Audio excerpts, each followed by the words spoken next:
Welcome back to our health, fitness, and training tips for women. Today or this month, we've been talking about mummy mobilizers, so common places that get stuck or tense in, um, the female body, particularly in women and particularly in mums. And today's topic is the ankles and feet.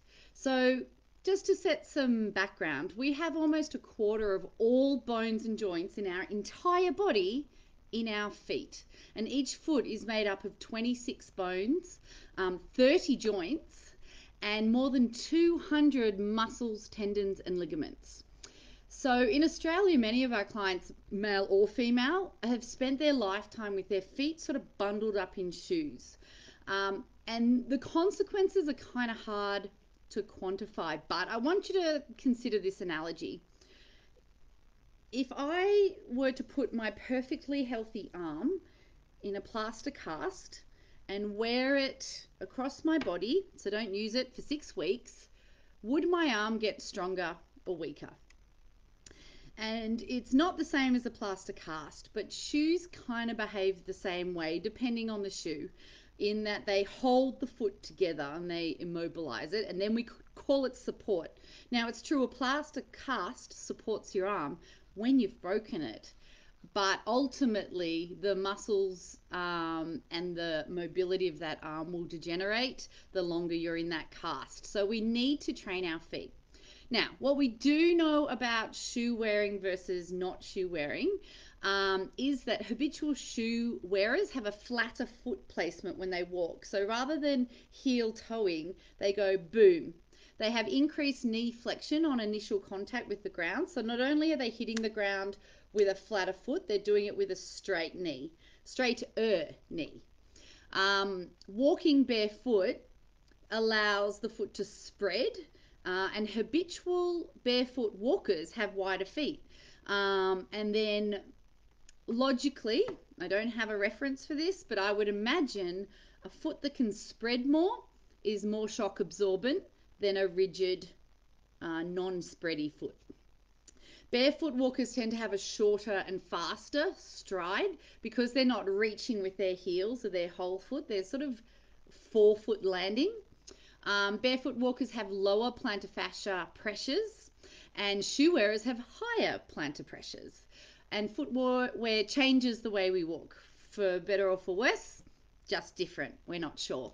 So if we just sort of stick with that plantar fascia point, we know that plantar fascia length and thickness varies throughout the menstrual cycle as well, and it affects females' balance, mobility, and stability, and then varies throughout the cycle. So both plantar thickness and decreased stability coincide with ovulation in menstruating women. Now, plantar fascia injuries also affect more women than men. They're primarily diagnosed between the ages of 40 and 60. And they have a worse impact on the female quality of life than a man's quality of life. So, in other words, plantar fascia injury is a bigger deal in women than it is in men, simply because it occurs in more women, and it hurts them or impacts them more in their day-to-day lives. So for this reason, I like my mama clients to mobilize their ankles and their feet, but in a specific way, for a couple of reasons. Number one, we're not really after flexible feet. We want feet that will stabilize through motion, right? We don't necessarily want strong and stiff feet either. We want feet that will stabilize and be strong through a range of motion. Women's mobility, stability, and strength in their feet is variable throughout the cycle, so repetition throughout multiple cycles is really important. So when we're talking foot and ankle mobility, I like to train them hand in hand in stability. So here are my favorite mobilizers, especially for mums. Um, I like I'm a bit unorganized. Here we go. I do like a ball under your foot. However, I don't like it like this. What I really like is a press, release, press, primary reason for that is it starts to train that spread over the ball through your foot fingers, right? I'm aware that that is not the proper terminology. Okay, so that's what we're really after, is the spread and spring, spread and spring. That's why I mobilize the foot with the ball in that specific way. My next one, I like a full squat on the heels. So if you look at what happens to my ankles as I sit down, right? And then I also like to roll forward onto the toes and then back again. Okay, the reason I like this is because it connects foot flexion, stability with the hips and what's happening in here with the toes and the feet.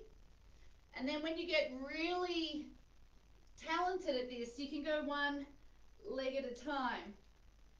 Okay?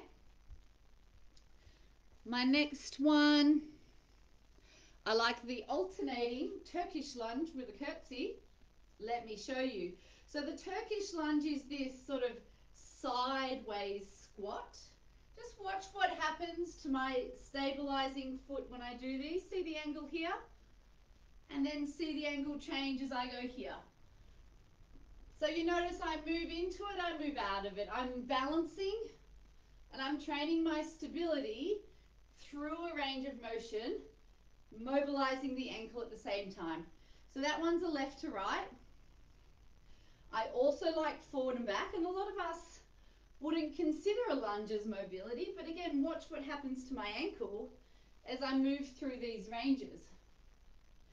We like moving in and moving out when we're talking mobilizers because of fascia. Fascia really likes that sort of stretch release. Okay? My third, well, this is I think my fifth favorite one, is a T-step to pirouette. And again, you can see what's happening through my tibia and fibula, through my knees, through my hips. You can hear me puffing. These are great foot and ankle mobilizers. Now you can take them all the way. You can take them as far as you like. You can stick with those 5 or so, whatever you want. But those are my favorite. Beg my pardon. And that's why they're my favorite. So try a few of those. Let me know how you go with them. Just got to find my button.